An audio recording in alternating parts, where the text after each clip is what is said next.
we started selling our 23-year-old sourdough starter, which was something that had never been done before.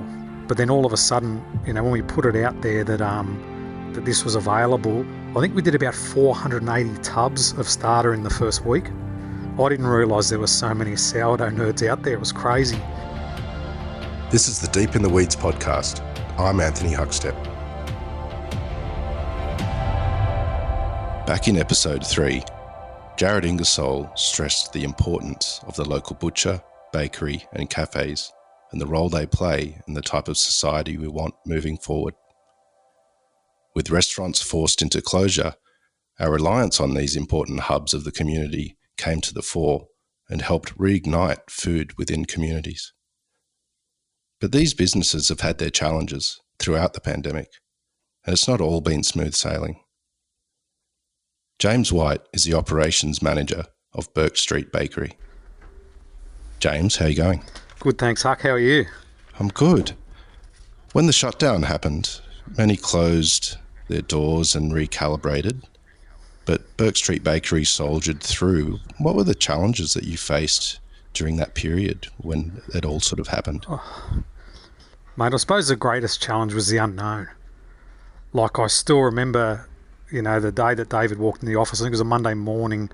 In that week, in the lead up was, to when everything else shut down, and he'd sort of been out at family lunches over the weekend, and quite a few of his family members are in the corporate world, and they'd already started sending staff home, and I remember he walked in on the Monday and he said, "This is about to get real." And we sort of just sat there and, started Googling everything and watching the New South Wales health website numbers just tick over like a meter, just roll over. And then we sort of had to, stop and say, listen, what are we going to do? And I suppose you had to sort of get into a mode of management that we'd never done before. And for our place, we sort of sat there and went, all right, we've got 12 bakeries, 2 production facilities, 2 bakeries inside Harris Farm, an admin department, and then a logistics crew. So we've got 18 departments that are so unique. So we've just got to start breaking these down one by one and work out what it is that we do to keep all of these rolling.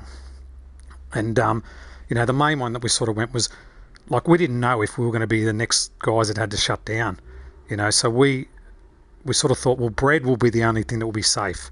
So the main thing we've got to do is work out how we can continue to produce bread. And that was what we did. We tried to really break a team, in the bakery and production here. We work 24 hours a day, 364 days a year. So to all of a sudden try and break that into a team where we had 2 separate teams of people who had mirror images in skill base, could then not even see each other, but continue to make product. That was like, the biggest Tetris puzzle we've ever seen. And David and the production guys did an amazing job to make it happen. What were some of the operational issues that you faced with being open and, many other places being shut and the whole of society sort of in that mode of feeling like everything is shut down? Yeah, that's an interesting question. It's pretty funny. When everything sort of really started to hit over that weekend, the following Monday, I had 12 calls from all of our stores going, listen, our garbage bins hadn't been emptied. So something that we took for granted every day had stopped. And then eventually we found out that the Garbos had just said, listen, we've got no idea who's open, who's closed. They couldn't afford to be paying drivers to drive around to places that weren't open, so they just ceased everything. So even little things like that started. And then the calls started coming in from the suppliers. Listen, we don't know if we're going to be able to stay open. What sort of, commitment can you give us for produce and all of those sorts of things over the coming weeks. So all of a sudden things that just happened automatically had all of a sudden become an issue. And, supply of goods wasn't too bad. It was all just about making sure our lines of communication were great with everyone. But the big thing for us was, how do we keep these doors open and ensure that our staff are safe, our customers are safe, and we can afford to pay the bills. That was the 3 things we had to cover. As you mentioned sort of earlier, you've got multiple sites. Were they impacted differently because they're all in different sort of areas for different reasons, catering to different sectors of the market? Was there multiple layers in the impact on you guys? Yeah, there certainly was. We've probably got, I suppose we've got 3 stores that are really based in business districts. Like that was Barangaroo, North Sydney and Parramatta. And they got super quiet overnight. As soon as all of the banking and everything closed their doors, those guys really, went not to zero, but they weren't too far off it. Thankfully, reasonably quickly, some of the more suburban stores like Newtown, Balmain, Marrickville, those sort of guys started to trade reasonably well, or just, at least as usual. And I think, that was a lot of guys were at home, working from home in those suburban areas. And so thankfully, the slight increase in those areas, that really enabled us just to keep going. You mentioned earlier about that you felt that bread would play an important role, and it's often described as a staple. Did that prove to be true during the pandemic for you guys? Yeah, certainly. And I suppose, we all lived through those ridiculous times of, that panic buy, and, we saw what guys were doing, with toilet paper. And that week when everything was going crazy, our bread sales were bigger than they'd ever been. Every store had sold out of bread by lunchtime each day. And, that was another challenge in itself. We were sort of sitting there every day. We'd meet in the morning, David and I, trying to work out what the next day would hold. And, do we try and up the levels of production, which was obviously already a battle because we had those split production teams and everything. And then was this going to go on? Was this, this crazy buying? Is everyone just going to keep freezing bread and doing whatever they've got to do? But it certainly was, it was very, very solid throughout that whole period, just the bread. And, it was something that was, we had no idea. We really had no idea. With that sort of mode of consumers sort of panic buying and changing what they do every day, did that impact on, the beautiful pastries and some of the other products that you would normally offer to the market? There was a couple of things that changed, like the pastries along with the sourdough, especially like at our Harris Farm bakeries and all that sort of stuff, are things that had never been inside plastic before. So consumers all of a sudden had this level of expectation where, it's almost safety outweighed quality, if that makes sense. There was a level of expectation to just give us the food safe. We don't really care if, a plastic bag's certainly not a great environment for any baked good, but they'd rather buy it out of that because they knew they had a perceived, idea that was safer than what it would be if it wasn't packaged. We had a little bit of an issue around volume, and mainly because it fell right at Easter time as well. So all of a sudden we had to try and add in, 50,000 hot cross buns to production, and trying to do it on a skeleton staff and all that sort of stuff. So we weren't able to make as many buns as what we had previous, which sort of ruffled a few customers' feathers. But, most of the people were sort of super happy to even, see us still there and, be able to get some sort of product from us. Now, I know you've been heavily involved with Colin Fasnage and the soup kitchen that he created for hospitality staff and people on working visas out of jobs. Can you tell us a bit about your involvement there? Yeah, that was, it was really, it was Colin's baby, and, full credit's got to go to him. The selflessness that he showed in that period was unbelievable. A lot of us, everyone's sort of there thinking, going, what about me? What am I going to do next? What was a real individual-based mentality in that first couple of weeks, I believe. But he, knew we had a few pubs full of food that wasn't going to be able to go anywhere. He's looking through his books and having a look at the guys who he's got on the books, and these guys aren't going to be able to get any help, and thought the best thing he could do was knock up some food. But the pubs I think he mentioned in his one, all the pubs were having the power turned off the following Monday. So he gave us a ring and said, listen, have you guys got any frozen storage space? And we said, yeah, no problems at all. So we took all the food that he'd prepared, and there's been some amazing producers who all of a sudden also didn't have markets for their products, who said, listen, we'd rather give it to you guys than throw it out as well. So they all sent the food to us. So we just sort of become a bit of the, the storage hub. And then what we were doing is, any bread that wasn't getting sold on the day, and we did a bit of an overbake, and, so we were baking off a couple of 100 loaves extra, freezing them each day, and then storing those. So then whenever he was heading out, as well as all the gear that had been dropped from some of the great producers. We added hundreds of loaves of bread into that, and it was just, 'cause we were sort of thinking our guys are going to be in the same boat if we're the next to close, because like most guys in our industry, we've got so many students and things like that, and so it was nice to be able to do a little bit. Being operations manager of a group like this would have its challenges generally, but throw in a pandemic. What's it been like for you personally this last couple of months? I suppose the fact that it had never been done, nothing like this we've ever seen before. So there was almost like there was no fear in the lead up to it, because there was just no expectation or anything. And the big part, I suppose, for us, we've got 200 staff. So we had 200 staff then that didn't know what was going on either. And as I said before, we used to meet every morning and just try and work on a plan for that day, because we had no idea if we're going to be here in 3 days' time or what it was. So we just had to really, as I said, look at all of our 18 cost centres each day and just really break it down. What's important, what do we not have to worry about, and then based on, we're getting, as everyone was, we're getting different feedback every single day from the authorities about what you could do, what you couldn't do. All of a sudden, the big one was at Surrey Hills, because that's a busy bakery anytime. And then with a lot of the neighbouring guys that all closed down, you can imagine I got a phone call from there one morning saying, listen, it's absolutely mayhem outside here. We're trying to keep 2 people in the bakery. So I raced over to Bunnings and bought a heap of line marking tape and started all that process. So it was just crazy. We just didn't know. So I'm there measuring out 1.5 metres all the way up the road, doing it. And then literally as soon as the lines were there, within minutes, this sort of level of calm came over everyone. And it was, it was sort of almost became the norm super quickly. We had, a lot of staff with different requirements. There's guys that live at home with their elderly parents who say, I can't come into work. And, other guys saying, listen, there was so many things like that we had to manage just on an individual basis. Literally we worked 7 days a week for 3 months, just managing that. You've been in the food industry for quite a long time and involved with some incredible companies and operators. And can you tell us how you got started in the industry? And yeah, mate. I've got an engineering background. I'm an electrical fitter by trade. Used to work in my dad's engineering shop. Really? Yeah.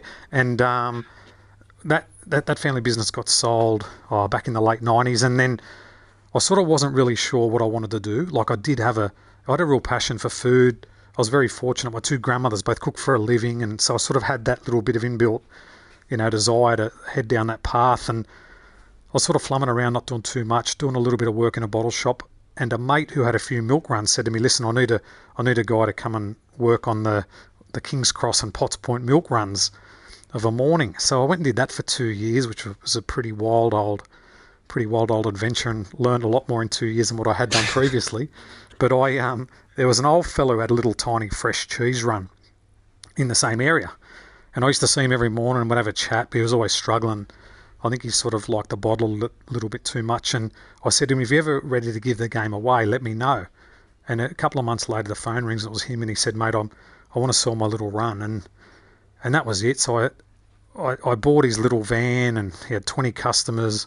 All he sold was fresh cheese, and that was the birth of James Food, which became 2 Providors. And I sort of thought, far out, here's this little, I had blonde hair back then, this blonde-haired kid from the beach, all of a sudden, trying to sell Italian-style cheeses to cafes and stuff in Sydney. And it was something that I really, really studied hard, and just learned as much as I could about every ingredient, and tried to add value into the market.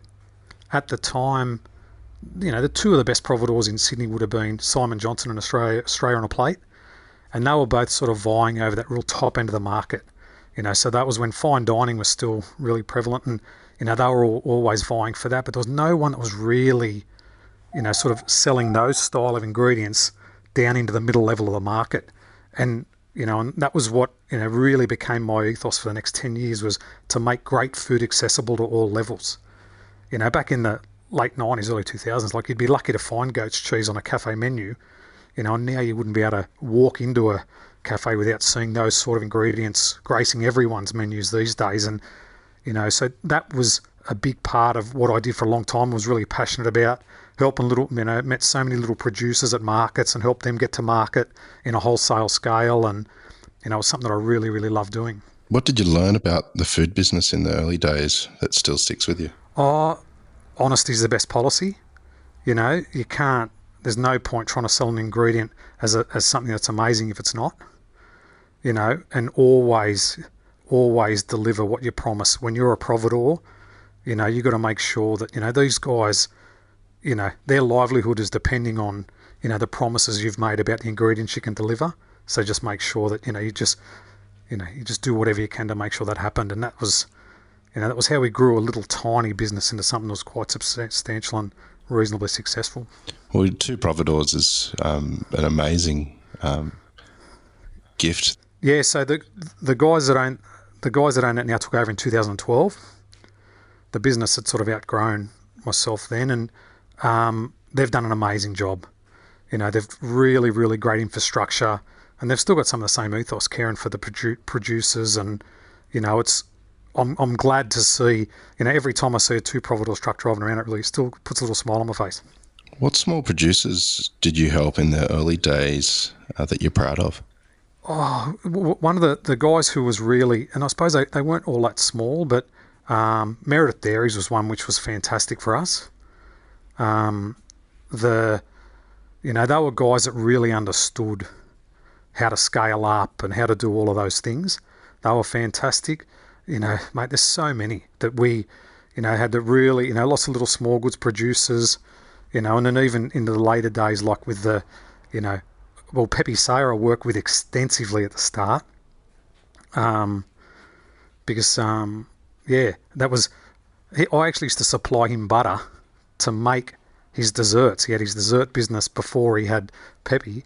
And then, I think I actually was charging him too much for butter at one stage. That's why he went out and started making his own, and now he's become the world's most famous butter maker. So I was probably, he probably should send me a thank you for that. Oh, well, it's on record now, so he'll hear it. Yeah, that's right. You've been in at Bourke Street Bakery just for the last couple of years, but you do have connections to them many moons ago. Can you tell us about those early days? Yeah, certainly. It was about, actually, we just turned 16 on Saturday. Oh, wow. Believe it or not. So it's the 16th anniversary of Bourke Street was last Saturday. And so it would have been just May 2004. I received a call from the boys. I was the providor then, and they said, listen, we just want to have a chat to you about we're opening a little bakery in Surrey Hills. We've got no idea if it's going to work, but we just want to try this little concept we've got. And so I went in there and met with them, and it was this little tiny terrace, and walked upstairs, and literally in the room was a bucket, a milk crate, and there was one other thing. It was a paint tin. So the three of us sat on these three items, and we just sort of chewed the fat a bit, and they said, we need some cream, we need this flour, we need all that. And they were going, but we don't know if it's going to work. They were so humble and, I suppose concerned like any new business owners would. And then the next thing, David's wife walks up the stairs with 3 cups and said to the boys, here's a cup each, and here's one more in case you ever employ anyone. And it was almost 14 years to the day. Wow. 14 years to the day later that I came on board. And I was about employee at the time, 197, I think, that was on the books at the time. And, so it was a nice little full circle thing. I sort of understood the business really well. I love the ethos of the business and how, they were still so true to what they were in 2004 still today.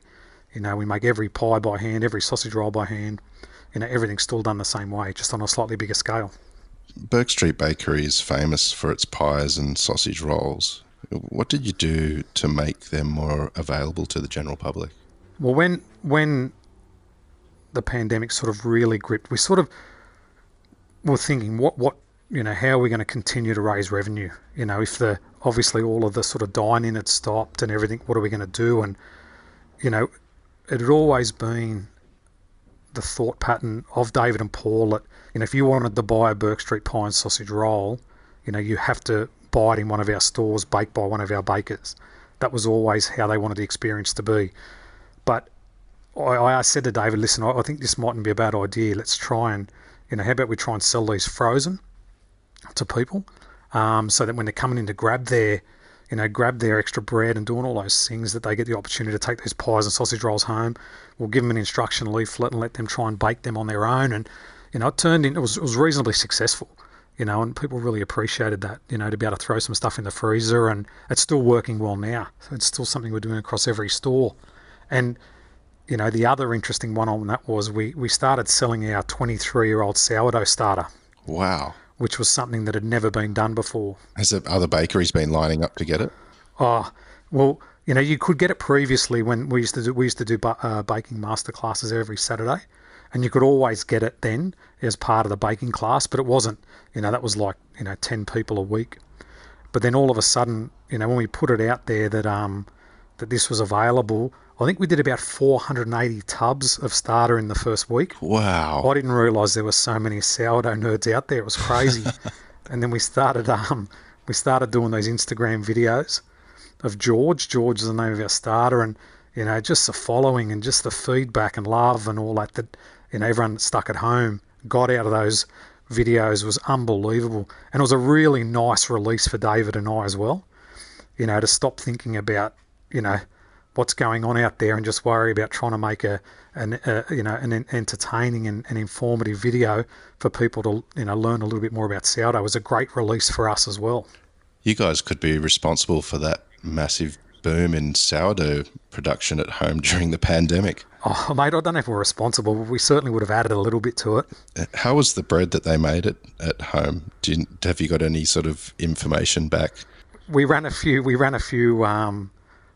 little competitions and some of the photos and all that sort of stuff. It was world class. I sent a few notes back to people offering them jobs. I think most of them thought I was joking, but honestly, if they would have taken it up, they'd be out the back in an apron right now. What do you think is underlying the success of Bourke Street Bakery? There has been an absolute boom of sourdough and a love of pastries in the last decade, but they've really been at the forefront of that. I really think just the fact that they still do things the same way, although, Paul's over in New York in our New York store now, but David's still here every day.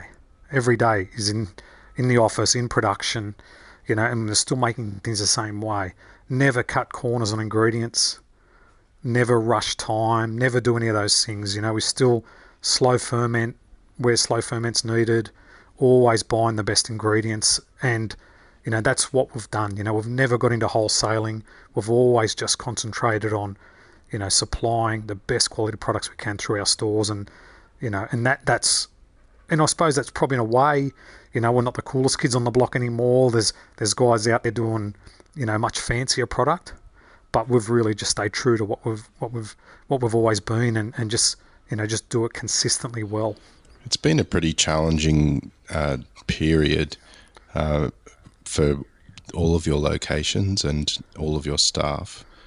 But what have been the lessons for Bourke Street Bakery during the pandemic?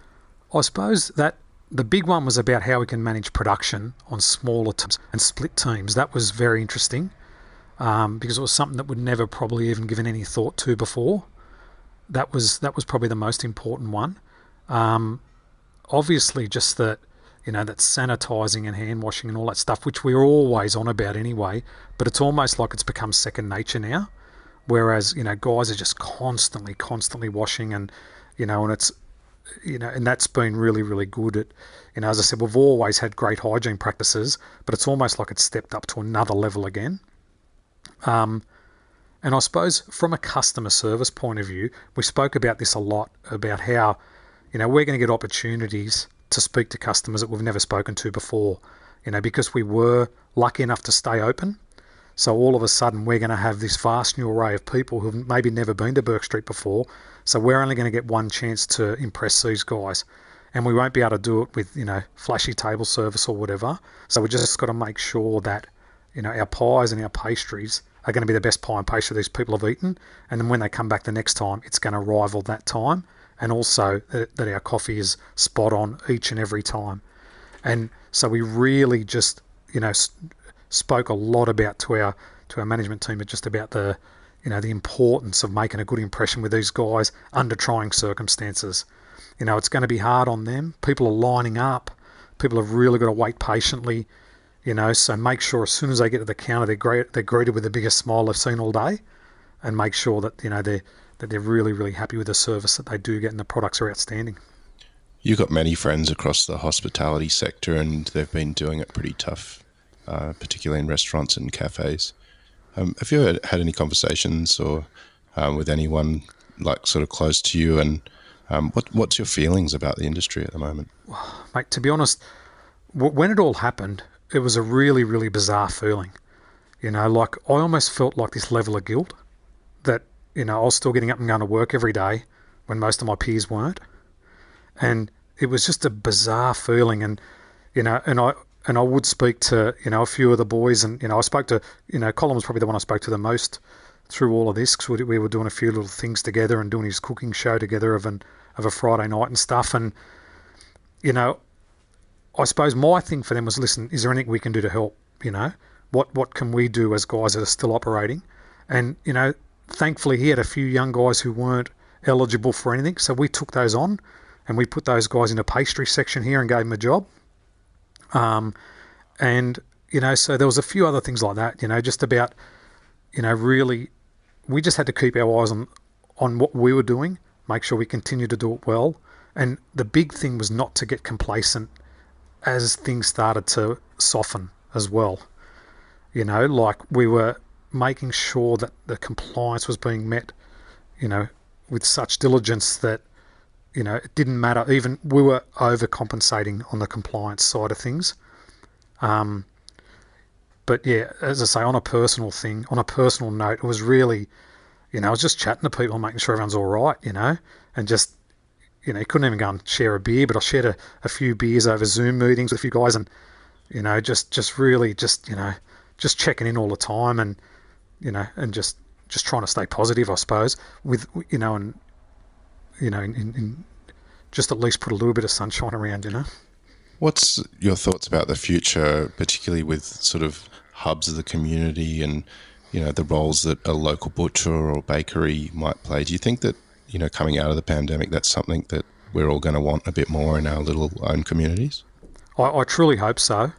And you sort of, any of us had to go out and do some shopping, in those tough times. You walk into some of them big supermarkets and you're sort of thinking, far out, if I'm ever going to catch this thing, I'm going to catch it in here, And I really think, there's opportunities for us now to, just to sort of show that little bit of loyalty to the community. And I sort of think we were very lucky.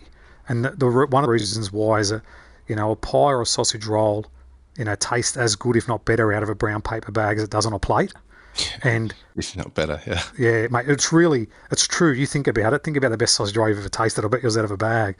And, that sort of thing, we haven't put seats back into most of our bakeries now because the takeaway model is sort of working efficiently at the moment. Because we can't have a counter full of staff at the back either. We've really got to try and run that quite lean. And I really, I hope that people understand how important it is, and we had, one of my managers said to me one day, he said, mate, do you know if I'm going to catch this thing, I'm going to catch it at work. I'm doing everything right at home, so this is where we're going to catch it. So I suppose, and most people really accepted that and were thankful that the staff members were really sort of, going above and putting themselves at risk to make sure that we still provided the service. And the other thing that it's done is, everyone that's gone out and tried to make a loaf of sourdough at home and seen, how it's a 4-day process and what goes into it, they certainly aren't going to whinge when it's time to pay $7.50 for a loaf of bread from now on. So during the pandemic, comfort food became very important. Is there something at Bourke Street Bakery that is a guilty pleasure of yours? Oh, mate, have you seen my side profile? Is that why you're asking? I've literally smashed on about 5 kilos, I think. It is so hard to walk past that pie warmer 25 times a day and not to have a little nibble. I've convinced myself that every taste I take is just purely for research purposes. But, mate, I think the lamb and harissa sausage roll and probably the flourless chocolate cake are two of my favourites. Oh, damn. But there's not, you can't go wrong, mate. In all honesty, the pork and fennel's delicious. It's Yeah. It's a tough choice. It's a tough problem to have. I'm a sucker for those sausage rolls, and now that I'm not in Sydney anymore, they're definitely something that I miss from the Newtown store. Yeah. On the way to the office that I used to have. Well, mate, your waistline might be might be benefiting from that. Oh, don't worry. There's other things I've been indulging in, so my waistline is ruined forever, I think. Yeah, right. Mate, so good to chat again. Really awesome to have you on the show. Keep in touch, and we'll touch base later in the year and see how you're travelling. But thanks for a great chat. No, thank you. And listen, thanks to you and Rob. What you guys have been doing to, just to give us something to listen to every week, and just to hear that, for good or bad, we're sort of all in the same boat to some degree, and it gives us a little bit of comfort. So thanks to you guys for doing such a great job on that. And I'll talk to you again soon. Thanks, mate. Cheers, mate. Bye-bye. This is the Deep in the Weeds podcast. I'm Anthony Huckstep. Stay tuned as we share the stories of Australia's hospo community, suppliers and producers in search of hope during this pandemic. Special thanks to executive producer Rob Locke for making this all happen. Follow us on Instagram at Deep in the Weeds Podcast, or email us at podcast@deepintheweeds.com.au. Stay safe and be well.